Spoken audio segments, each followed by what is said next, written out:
Dallas Cowboys and the Eagles. Dallas, obviously, all the offseason drama they've had to deal with. Obviously, Michael Parsons having left the team, gone to the Green Bay Packers. We'll see how they show. We'll see how they show up. I think the best thing that the Dallas Cowboys could do is win this game. Or even if they lose, look good while losing. Welcome to the Best in the Game podcast. I'm your host, Mike Jones.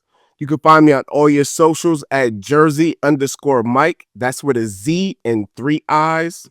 You could have been anywhere else in the podcast world, but you're here with me, and I greatly appreciate you for that.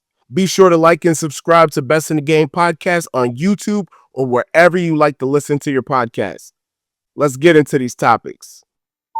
Before we get into these topics today, I'd like for you to check out the new digs, couple little upgrades, you know what I mean? Doing a little bit of something, know what I mean? Representing the home team, know what I mean? Got a new backdrop. We trying to do things here, make it a little bit more appealing. Hope everybody's been enjoying the show, enjoying the episodes. Once again, appreciate everyone's love and support. Still growing the YouTube channel, still growing the presence on Spotify and Apple Podcasts. Please continue to hit that button, like, subscribe, download, and listen.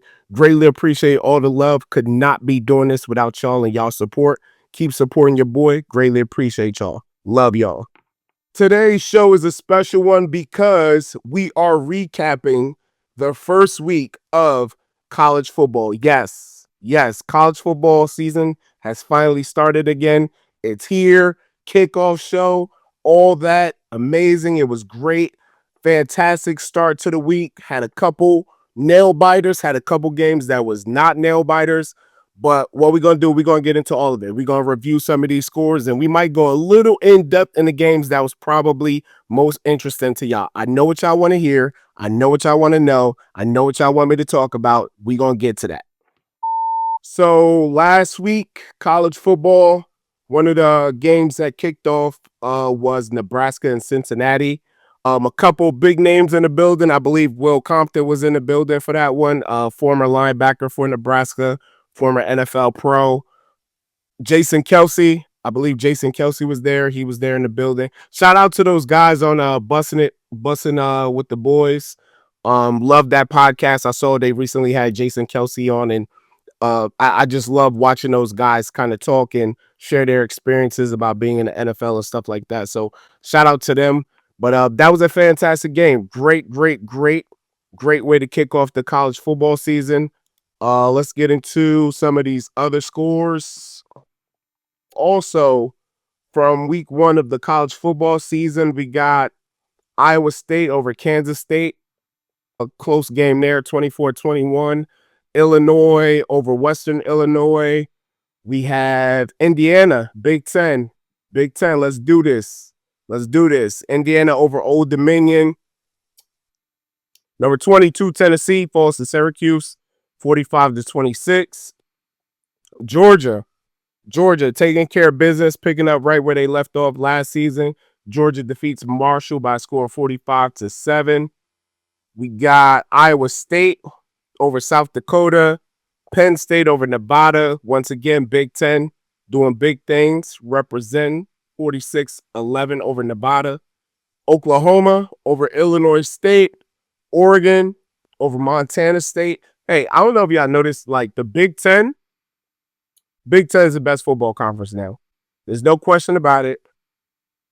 Stop asking. Paul Feinbaum, it ain't the SEC no more. I know how much you like to rep the SEC. It ain't the SEC no more, Paul Feinbaum. Leave it alone. Big Ten is here to stay. Big dogs only. All right. Texas A&M. They got a little victory over UTSA. Florida with the blowout over LIU. Florida Gators doing their thing, 55-0. Texas Tech, 67-7. God damn. That might have been the high. That might have been the high for the week, I believe. High score for the week.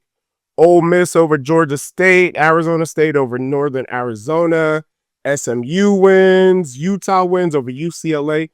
I can't believe how much UCLA has just like fallen off the map. Like They were always a team that was kind of talked about a little bit in the early 2000s, but here they just had a rough go these last couple years. So hope those boys can find a way to fix it. But Utah's been a program on the rise for quite some years now, so this doesn't surprise me at all. What else we got? South Carolina over Vatech, and a couple more big dog games. We got a couple more big dog games here. Let me scroll up a little bit. Let me scroll up a little bit. Man, oh man, Florida State. Florida State can't wait. Florida State got on that ass. Florida State beats Alabama by a score 31-17. So apparently the head coach there, Kalen DeBoer, man, I mean, everybody talked about this. They talked about him having big shoes to fill. You know, Nick Saban having left the program in the way that it was. Literally, arguably the greatest head coach of college football of all time. One of the most dominant eras the sport has ever seen. And so Nick Saban leaves, and I mean, he still has an office in the building. However, he steps down as the head coach. Insert Kalen DeBoer, former head coach of University of Washington, and it had been some talking about this. It had been some talking about Kalen DeBoer when he left Washington. It was sort of like, man, you got these guys to a national championship. If you kind of stay with the program, you might be able to kind of really make a name for yourself. But when these typically when you have these schools that have these amazing successful seasons, you'll have the big dog schools come in and just eat them up. So it doesn't surprise me that Alabama reached out to him, especially with the very quick turnaround and success that he was able to have there at Washington. But I don't know, man. I don't know if this is now a move that he regrets. I mean, them Alabama fans don't fucking play. They on his ass. I did listen to Paul Feinbaum's show on ESPN earlier this week, and those people calling in, they not playing that shit. They're not playing that shit. The very first thing a lot of them call in and say is, "I donated to the program." So automatically, you know that these people are invested. Obviously, right now, this guy, he's not holding up to the legacy. He's not holding up to the legacy. Now, mind you, Nick Saban, he had a tough early go as well too. He didn't necessarily do well and amazing his first year. He did, however, get that program turned around from the second year and beyond. DeBoer's in his second year right now. Maybe he can get a head start. But here's the thing. Here's the thing to look at. Like, this was a loss to, we're talking about like a top 25 team, probably in Florida State. So, it's not like he just lost to nobody, but Bama fans right now probably don't have quite the amount of patience that you might see in other places. So I will he get a turnaround? I don't know. I don't know. I mean, it's hard right now. We saw the writing on the wall. And once we knew Nick Saban was leaving, we knew that all those big schools was going to come and pick those players right away. Obviously, with NIL deals, people, these collectives paying out this money. I don't think the salary cap has hit yet for college football. I had seen some rumblings about that, some bullshit coming from the White House regarding that shit. But, if these kids got the ability to make some money and go somewhere else, that they're probably going to do that. And not for nothing, like whatever Alabama's offering, there's like 2 or 3 schools I'm ready. Sure, there are probably 2 or 3 schools I'm sure is just waiting to pick that kid away from Alabama just to keep them away from Alabama. So I wouldn't be surprised by that at all. But however, let's see. Hopefully this man don't lose his job in the middle of the season, but who knows? It's the SEC. They're really about to beat each other up in there right now. Let's see. Other big dog games. Other big dog games. Well, look at here. Look at here. You think I just put this up here for no reason? Like, of course, I'm a Michigan fan. You think I'm just going to put this up here for like no freaking reason at all? Go Blue. Michigan took down New Mexico. Final score 34-17. Listen, the score was a little bit closer than I would have liked personally. I feel like we gave up maybe a little extra 10 points that we probably shouldn't have given up. But listen, it's week one. It's week one. The New Mexico quarterback, he was what was his name? Lyles, I believe. Like that dude was real feisty. That dude was fighting. He had that he had that Phillip Rivers type fire. You know what I mean? So he was a feisty little guy out there, and he was doing the absolute best he could with what he had, but it wasn't enough. It was not enough. It's not enough. The Michigan Wolverines, we coming. We coming. Y'all was already disrespectful. Preseason coaches AP poll got us ranked at 14, not even in the top 10. We coming. We coming. This is what we gonna do. We gonna put our head down and we gonna do the work. We gonna do the work. It's not gonna be a whole lot of talking. Not gonna be a whole lot of talking, just a whole lot of work, whole lot of grinding. Go ahead and win the Big Ten. Go ahead, get in this college football playoff, and we just gonna show y'all. We just gonna show y'all. Everybody else is fighting for second place. Just so y'all know. Y'all fighting for second place. Just keep that in mind. Bryce Underwood, let's go, baby. Let's go. You can have the most amazing, fantastic freshman campaign. We throwing the ball, y'all. We throwing the ball. Running team, we throwing the ball. Look at us. Look at us. Ugh. Can't stand y'all. Let's go. Let's go. What other scores we got? Tiger on Tiger crime. Tiger on Tiger crime. LSU goes into Death Valley and beat Clemson 17-10. Finally breaking that streak, losing these opening week games. Brian Kelly, congratulations to those boys. I know Dabo's going to get this team going. He's going to get Clemson going. They're in the ACC, a little bit of a weaker conference than the SEC, but of course, got their own challenges. They got to deal with some teams that they got coming up, so on and so forth. However, LSU looking great. Miami also in the ACC with the big win over the weekend over Notre Dame. Fantastic. Here's what I thought was interesting. When I was preparing to do this podcast and I'm looking up all the college football scores, it was one college football score that was not with the rest of them. I was like, wait a minute. I know I watched this game on Monday night. I know I witnessed that ass whooping that happened on Monday night. And for some reason, that game score was not included in all of the week one scores. So I was like wondering, like, what the hell is going on? Why are they not including that? And listen, this bust down, this beatdown was fucking outrageous.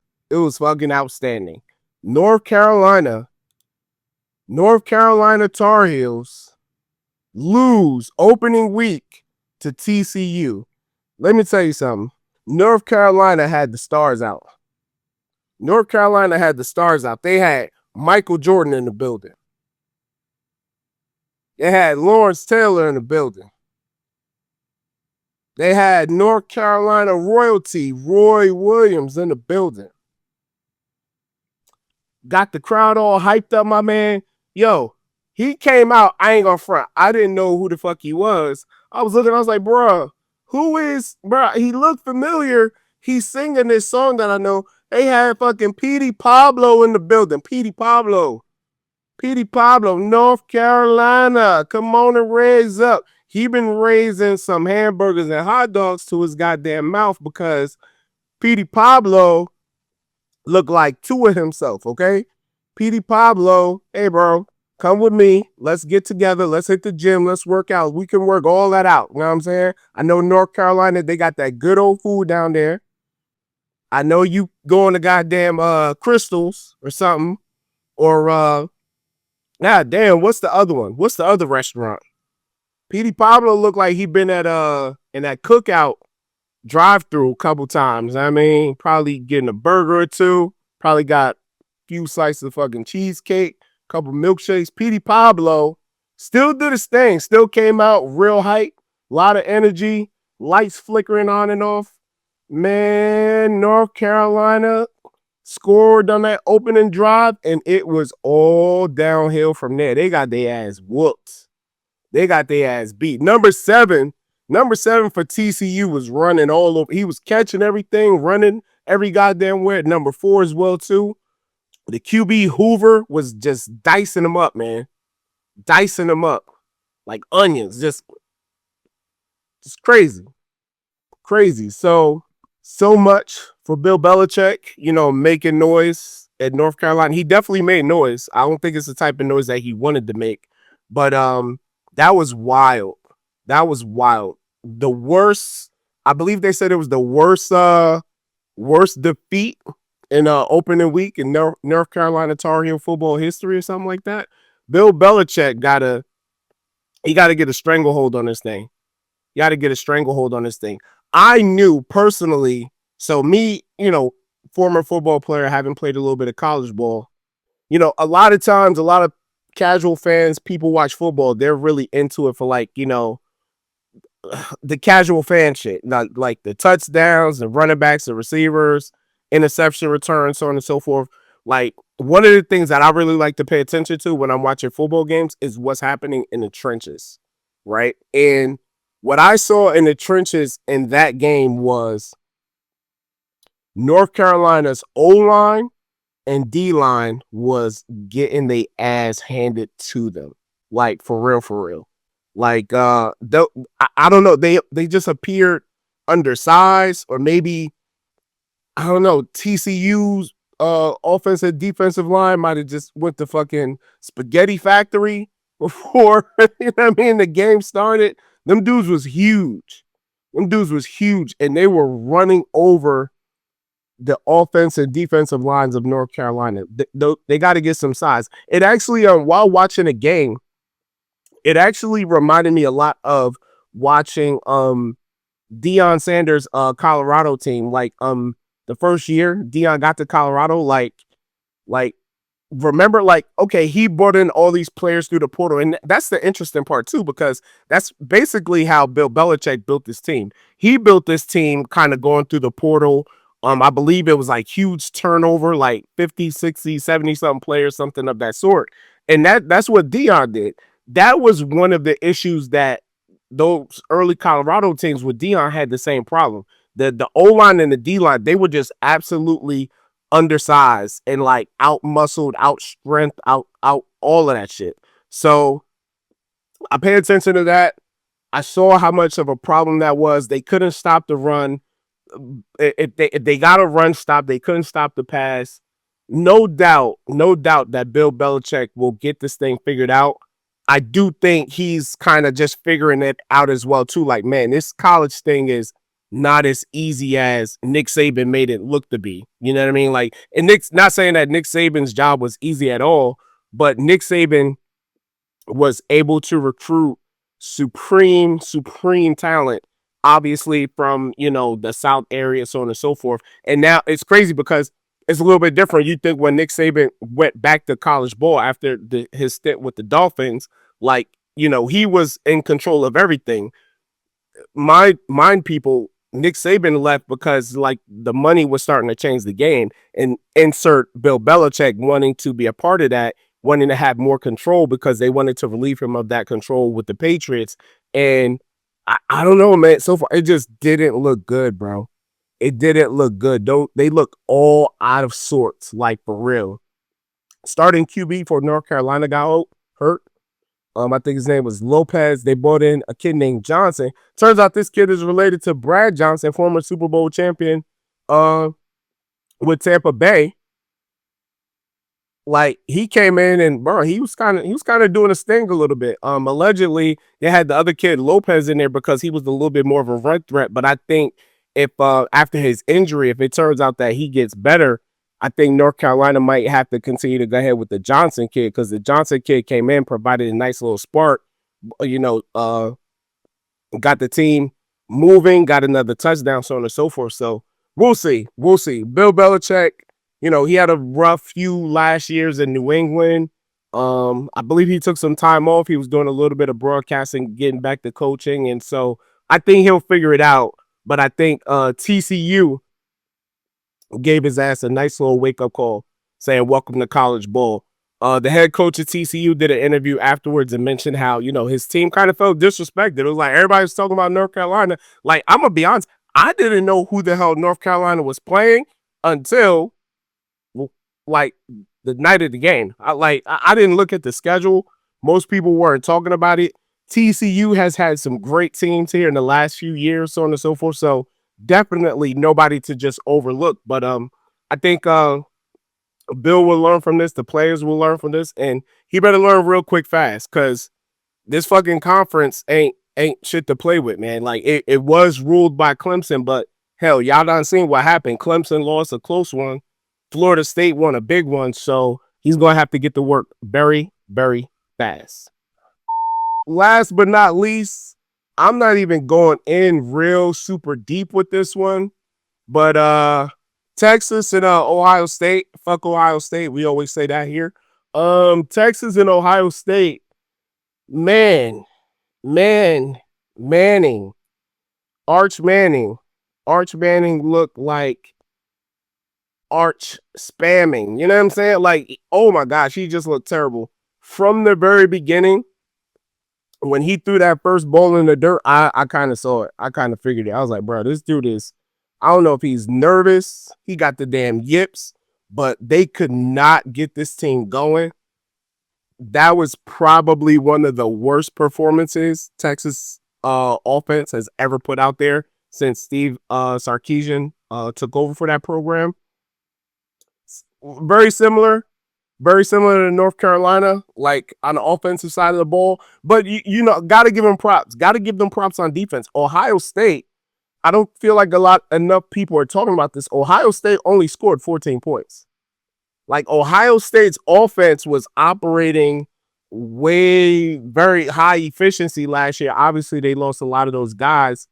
But I mean, think about that. Ohio State only scored 14 points. So like Texas, the defense had them in the game the entire time. It was just that offense could not do shit. That special teams could not do shit. I don't know what's going on there. Arch spamming. He needs to call his uncles real quick, give some advice, because he looked bad. But I think, you know, maybe, you know, this college football week with all of these, you know, top 10 matchups happening, you know, I feel like we don't talk about it enough. That shit gets to players. You know what I mean? Like we would like to think like, oh man, these kids know the assignment. They go out there, they try to take care of business. We got to remember that they are athletes. They typically train for these scenarios. They're practicing for these scenarios. That don't mean that they still can't get the yips. That don't mean that they still can't get nervous, so on and so forth. So he'll get better from this, but he gonna have to call his goddamn uncles. He gonna have to call his granddad. Like give his. I think him and his granddad got the same last name. You gonna have to get that name back at least for a week, because you look like hot shit out there. Hot shit out there. So same thing with Texas. They'll pick it up. They had no choice but to. Very tough SEC conference this year.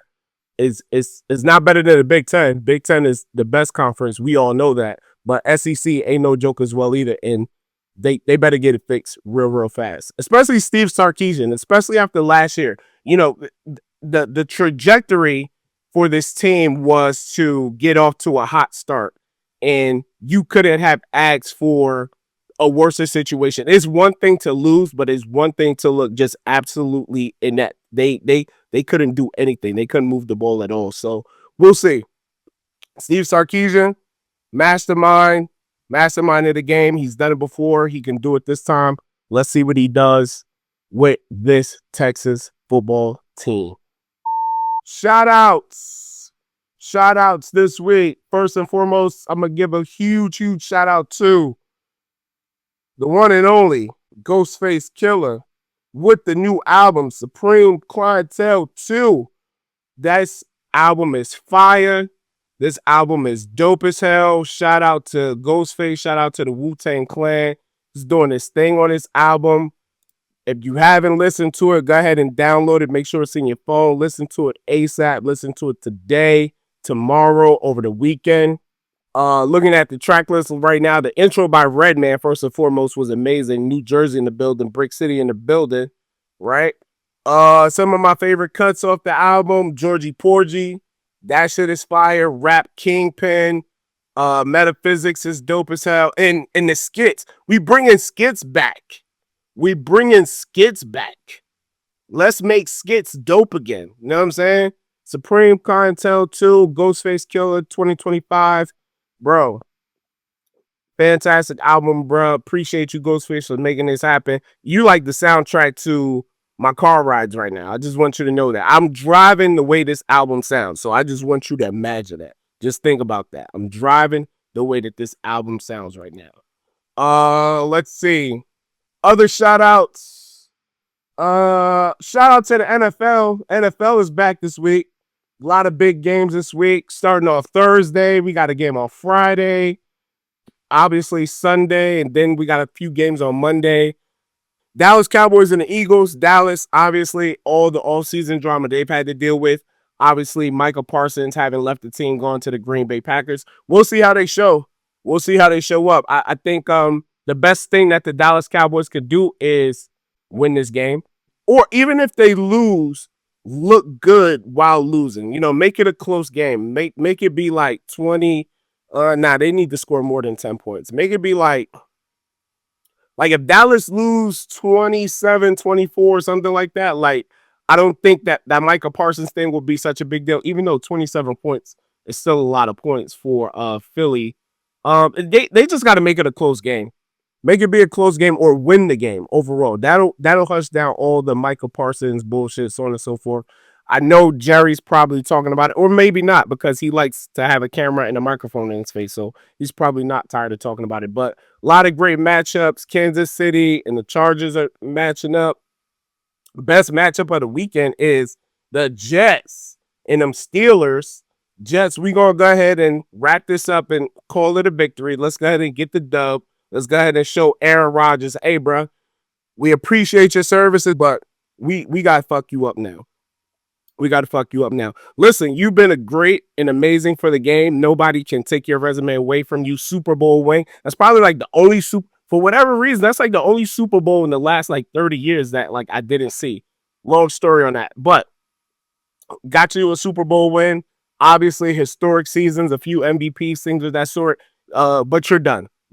And we got to go ahead and put you out the pasture. So Jets, y'all know what it is. Line them up on the wall. Let's get this job done. Stop playing with them.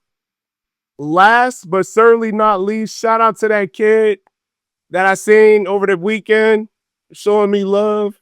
Greatly appreciate that. I'm out there cheering for as most of y'all know, I'm a coach.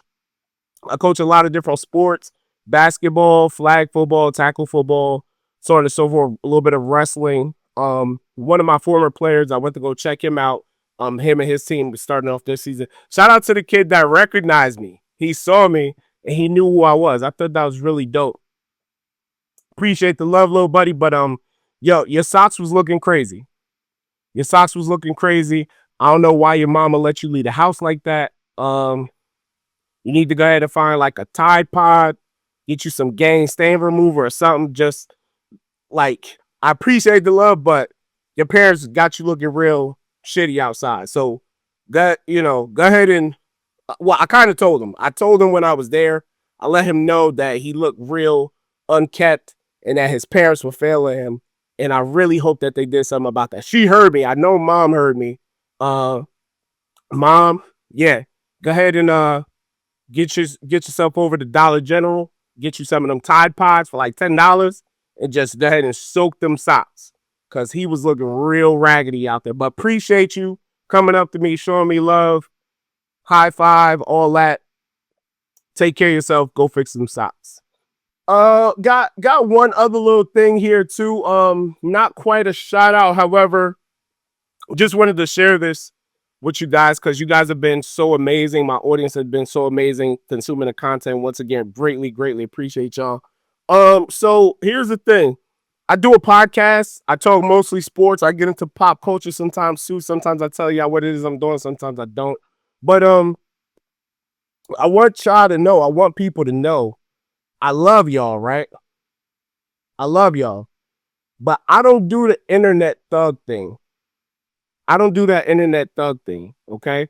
So when people talk to me kind of crazy on the internet, like that's one thing. I don't get no way about it. But here's the thing. All I'm saying is I want you to have that same energy when you see me in person. Have that same energy when you see me in person. Y'all see me on your screen right now. Y'all probably watching this. If you watching this video, you're probably watching it on your phone. This is a small little screen. And if you see I'm sitting here behind the desk, I probably don't look that big. I'm a big dude. I'm a pretty big dude. And I don't play them games. I don't play them games. So if you see me in the street, because I know what you look like, just know what's up. What's up? I don't know you, and you really don't know me, but you can learn. You can learn real fast. Okay? So just remember that. Internet thugs, Facebook thugs, Instagram, whatever. You got something to say online? Okay, cool. You want to jump? Not even in my comments. You in my DMs. You're in my DMs. Using some of my comments too, but have that same energy when you see me in person. Okay? Remember that.